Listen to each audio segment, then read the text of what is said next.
আগেই জানিয়েছে বারুইপুরে নাবালিকাকে যৌন নির্যাতন এবং খুনের ঘটনায় দুজনকে গ্রেপ্তার করা হয়েছে, আটক আরও ৩ অভিযুক্ত।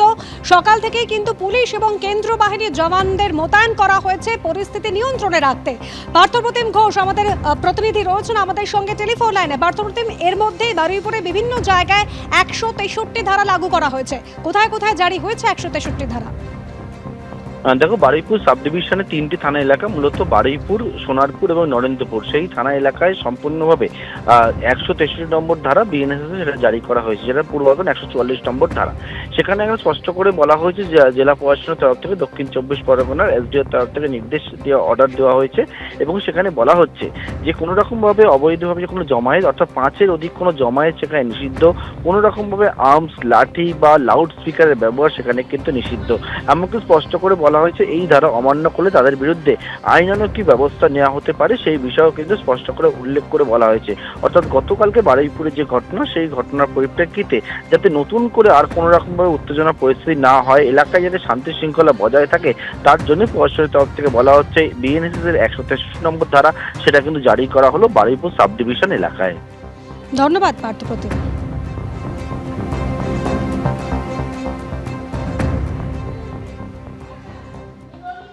বারুইপুরে নাবালিকাকে যৌন নির্যাতন এবং খুনের ঘটনা, আরও একজনকে গ্রেপ্তার করা হলো। আর সব মিলিয়ে বারুইপুরের ঘটনায় ধৃতের সংখ্যা বেড়ে হলো ২।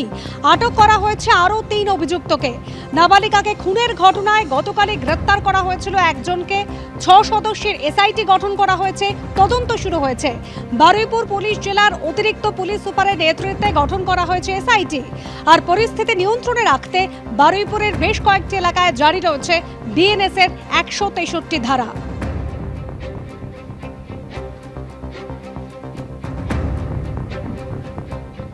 নাবালিকাকে যৌন নির্যাতন এবং খুনের ঘটনার পরিপ্রেক্ষিতে রণক্ষেত্র চেহারা নেয় অগ্নিগর্ভ হয়ে ওঠে বারুইপুরে বিভিন্ন জায়গায় দেখতে পাচ্ছি কেন্দ্রীয় বাহিনী এবং পুলিশ মোতায়েন করা অবস্থা রয়েছে, এবং যাতে কোনো রকম ভাবে উত্তেজনা পরিস্থিতি না তৈরি হয় তার জন্য ইতিমধ্যে একাধিক জায়গায় বিএনএসএস এর ১৬৩ নম্বর ধারা জারি করা হয়েছে, যাতে কোনো রকম ভাবে জমায়েত না হয় তার জন্য। ইতিমধ্যে পুলিশ জানাচ্ছে যে ঘটনা ঘটেছে সেই ঘটনার পরিপ্রেক্ষিতে কে বা কারা যুক্ত রয়েছে তাদের খোঁজে বিভিন্ন জায়গায় তল্লাশি অভিযান সেটা করা হচ্ছে। বারুইপুরে বিভিন্ন জায়গায় যে এলাকাগুলো রয়েছে সেই এলাকাতে কেন্দ্রীয় বাহিনী পুলিশ মোতায়েন করে যাতে এলাকা শান্ত থাকে সেই চেষ্টা পুলিশের তরফ থেকে সেই আবেদন কিন্তু করা হচ্ছে। অন্যদিকে এই যে জায়গা যেখানে নাবালিকার বাড়ি, সেখান থেকে বেশ কিছুটা দূরে পুকুর থেকে দেহ উদ্ধারের ঘটনা ঘটে, সেখানে কারা কি নিয়ে গেল, কি রয়েছে ঘটনার পিছনে, সেই বিষয়ে পুলিশ জানাচ্ছে পুঙ্খানুপুঙ্খ তারা খতিয়ে দেখার কাজ ইতিমধ্যে শুরু করেছে, তদন্ত শুরু হয়েছে। ক্যামেরা তরুণের সঙ্গে পার্থপ্রতিম ঘোষ, এই প্রান্ত, দক্ষিণ ২৪ পরগনা। ঘটনাস্থল গতকাল উত্তপ্ত হয়ে ওঠে এবং তারপরে ঘটনাস্থলে পৌঁছায় পুলিশ এবং কেন্দ্রীয় বাহিনী। এরপর পরিস্থিতি নিয়ন্ত্রণে আসে। ক্ষোভে ফেটে পড়েন তাদের সামনে স্থানীয় বাসিন্দারা। পৌঁছন প্রেসিডেন্সি রেঞ্জের আইজি কঙ্কর প্রসাদ বারুইও। ফোনে তার সঙ্গে কথা বলে দোষীদের বিরুদ্ধে কঠোর পদক্ষেপের নির্দেশ দিয়েছিলেন মুখ্যমন্ত্রী শুভেন্দু অধিকারী।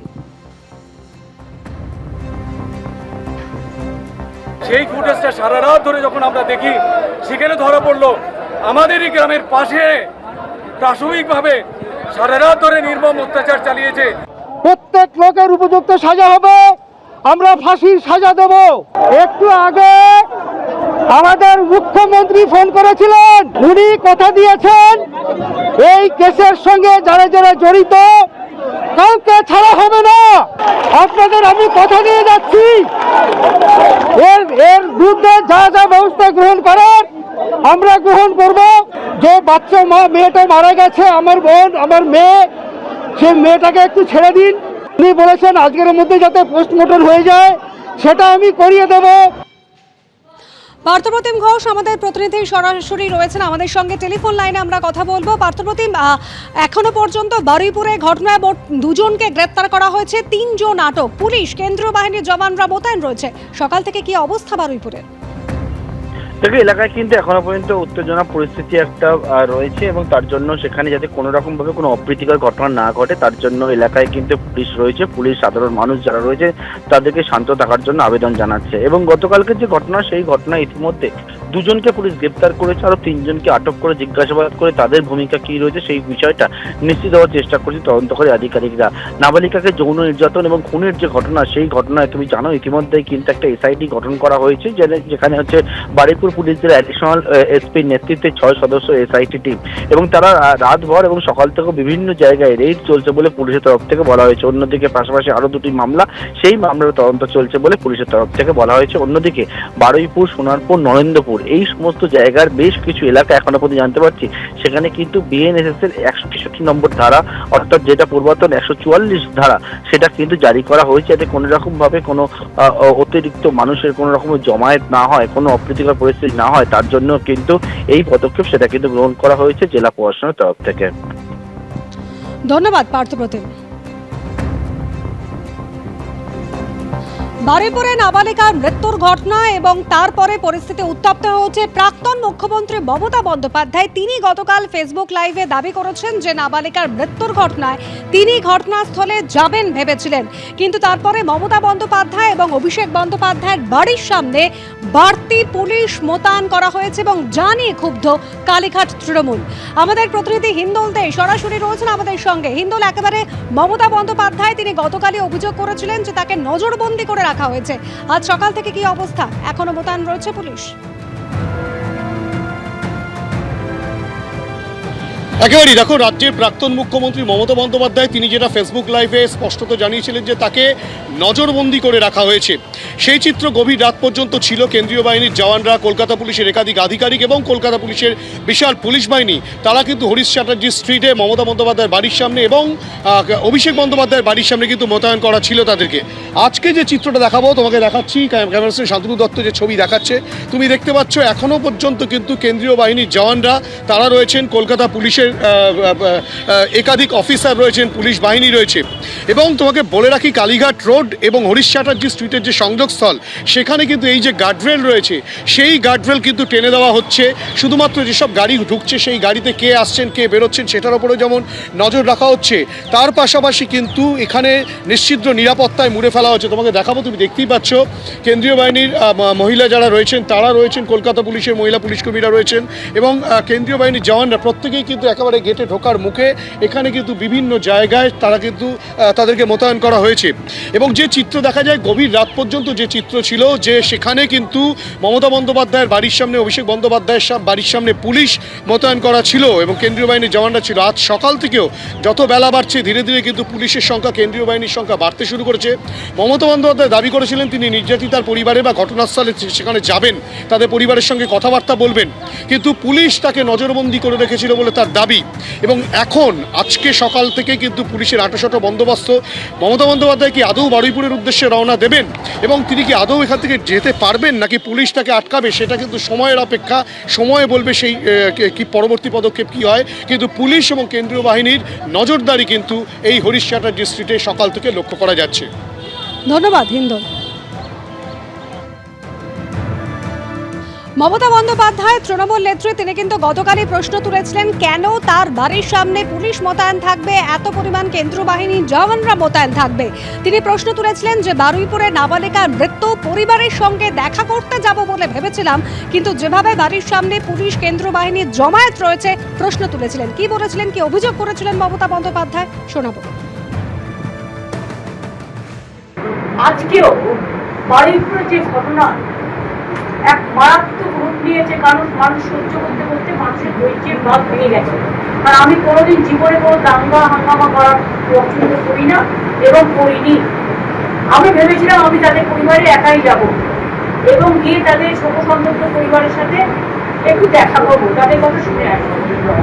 কিন্তু দেখুন, আমার বাড়ির সামনে থেকে একেবারে সমস্ত রাস্তা গোলে মাথা থেকে আমার বাড়ি পর্যন্ত লুটমার ছুটছে এবং পুরোপুরি প্রায় 1000 পুলিশ, সিআরপিএফ থেকে শুরু করে আরো সমস্ত পুলিশ সবাই মিলে সেখানে জমায়েত হয়েছে। কি না তো আমাদের নাকি নজরবন্দি করে রাখা হয়েছে, আমি শুনছি হাউস অ্যারেস্ট করা হয়েছে, মুখে না বললেও এটা তো সেটাই প্রমাণ হয়।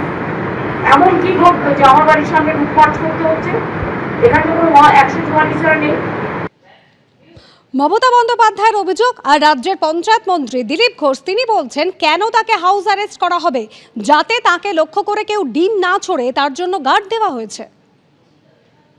মমতা ব্যানার্জিকে কোনো হোম অ্যারেস্ট করার দরকার নেই, উনি যেখানে ইচ্ছা যেতে পারেন। বললাম না, পাকিস্তানে বাংলাদেশেও যেতে পারেন, কিন্তু আমাদের চিন্তা হচ্ছে যেভাবে টিএমসির নেতারা ডিম খাচ্ছেন, কেউ ওনাকে না ডিম খাওয়ায়, অসম্মান না হয়, সে পুলিশ গার্ড দিয়ে রেখেছে ওনাকে। এদিকে বারুইপুরের ঘটনায় দ্রুত পদক্ষেপ করার জন্য মুখ্যমন্ত্রী শুভেন্দু অধিকারী তাকে ধন্যবাদ জানিয়েছেন সায়নী ঘোষ। যাদবপুরের তৃণমূল সাংসদ সায়নী ঘোষ তিনি মুখ্যমন্ত্রী শুভেন্দু অধিকারীকে ধন্যবাদ জানিয়েছেন এবং বলছেন যে বারুইপুরের ঘটনার তীব্র নিন্দা করি। মুখ্যমন্ত্রী শুভেন্দু অধিকারীর সঙ্গে কথা বলেছি, মুখ্যমন্ত্রী আশ্বস্ত করেছেন তিনি নিজে পরিস্থিতির মনিটরিং করছেন।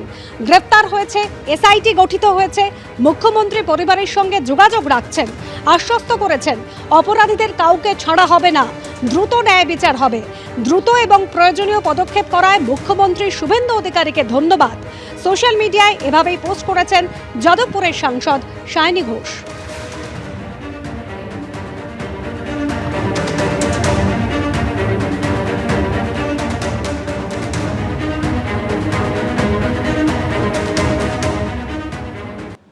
দেবরাজ চক্রবর্তীর বিরুদ্ধে তোলাবাজি সহ সমস্ত অভিযোগের তদন্তে এবার বিধাননগর পুলিশ কমিশনারেটের এসআইটি ৮ সদস্যের বিশেষ তদন্তকারী দল খতিয়ে দেখবেন অভিযোগের খুঁটিনাটি। পুলিশ সূত্রে খবর, দেবরাজ কাণ্ডে জিজ্ঞাসাবাদের জন্য ফের নোটিশ পাঠানো হতে পারে বিধাননগর পুরসভার ৬ প্রাক্তন তৃণমূল কাউন্সিলর এবং ছায়াসঙ্গী তৃণমূল নেতাকে। তৃণমূলের আমলে তিনি ছিলেন বাগুইয়াটির বেতাজ বাদশা।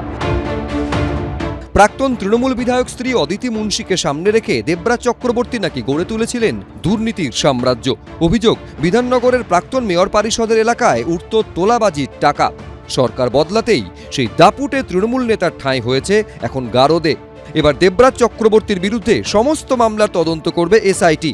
যা ইস্যু আছে একটা পিএসের পক্ষে সম্ভব না, কারণ অনেক মাল্টিপল পিএস ইনভলভ আছে এখানে। একই সাথে ইডিরও উচিত ম্যাটারটাকে ইনভেস্টিগেট করা। মানি ট্রেলের জন্য ED is the best agency. Debraj Chakraborty, Aditi Munshi দুজন নামই প্রপার্টি ছিল, দুজনেই মানি সাইফনটা করেছে। কোত্থেকে এসছে, কীভাবে এসছে কেউ জানে না টাকা। অটো চালক থেকে প্রমোটার। অভিযোগ, দেবরাজ চক্রবর্তীর বাহিনীর হাত থেকে নিস্তার ছিল না কারুর। এই জায়গা পৌঁছতো এখানকার বিধায়কের কাছেই পৌঁছতো। দেবরাজ অ্যাকচুয়ালি বিধায়ক তো উনিই ছিলেন। ফর্মুলাতে টাকা তুলতো সব দেবরাজ চক্রবর্তী। পুলিশ সূত্রে খবর, 10টি অভিযোগের মধ্যে 8টি অভিযোগের ভিত্তিতে এফআইআর দায়ের করা হয়েছে। তার প্রেক্ষিতে তোলাবাজির মামলা ছাড়াও বাকি সব মামলারই তদন্ত করবে বিধাননগর পুলিশ কমিশনারেটের বিশেষ তদন্তকারী দল। তোলাবাজি মামলা তদন্ত যেমন এসআইটি করবে বলেই জানা গিয়েছিল, তার সঙ্গে সঙ্গে অন্য মামলাগুলোরও তদন্ত এসআইটি করবে। সেই ক্ষেত্রে এসআইটির অফিসারদের সংখ্যাও বাড়ানো হতে পারে পরবর্তীকালে যদি প্রয়োজন হয়। শনিবার দেবরাজ চক্রবর্তী ঘনিষ্ঠ 7 জনকে তলব করে এসআইটি।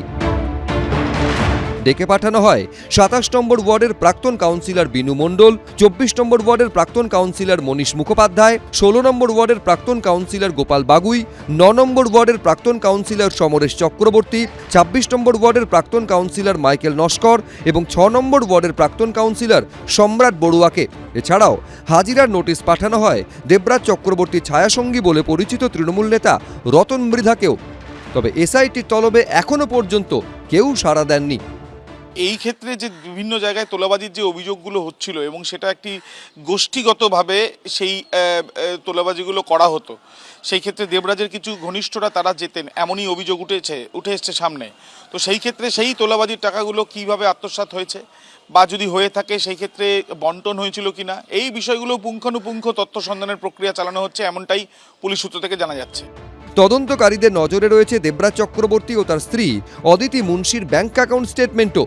পুলিশ সূত্রে খবর, বিধানসভা ভোটের আগে সিঙ্গল ও জয়েন্ট অ্যাকাউন্ট মিলিয়ে 5টি ব্যাংকে দেবরাজ দম্পতির কোটি কোটি টাকার লেনদেন করা হয়েছে। পুলিশ সূত্রে আরও খবর, সেই লেনদেনের তথ্য নিয়ে বিস্তারিত জানতে ব্যাংক ম্যানেজারদের সঙ্গে যোগাযোগ করেছেন তদন্তকারীরা। কোটির ক্লাবে তো অনেক লোক ওদের দেখছি, কারুর 6.5 কিলো সোনা বেরোচ্ছে, কারুর 50 কোটি বেরোচ্ছে, কারুর বা খাটের তলা থেকে 100 কোটি বেরোচ্ছে। খোঁজ নিয়ে দেখুন আমার বান্ধবী আছে কিনা। এদের দেবরাজ বাবুর নাম রেখেছে বা দেবরাজ, রাবণ রাজ রাখলে ভালো করতো। এগুলো আমাদের কিছু জানা ছিল না। এই দেখুন আমার কাছে বই আছে, ভারতীয় নাগরিক সুরক্ষা সংহিতা। এফআইআর যে কেউ জারি করতে পারে। এফআইআর পেশ করা মানে সেটা তদন্ত হবে। সুতরাং কি এফআইআর দাখিল করেছে সেটা বড় কথা নয়, শেষ পর্যন্ত কি দাঁড়ায় সেইটা। পুলিশ সূত্রে খবর, দেবরাজ চক্রবর্তী ঘনিষ্ঠ 7 জনকে ফের পাঠানো হতে পারে নোটিশ। আবির দত্ত, জয়ন্ত পাল, রঞ্জিত সাউ, এবিপি আনন্দ, কলকাতা। এবিপি আনন্দ, এগিয়ে থাকে, এগিয়ে রাখে।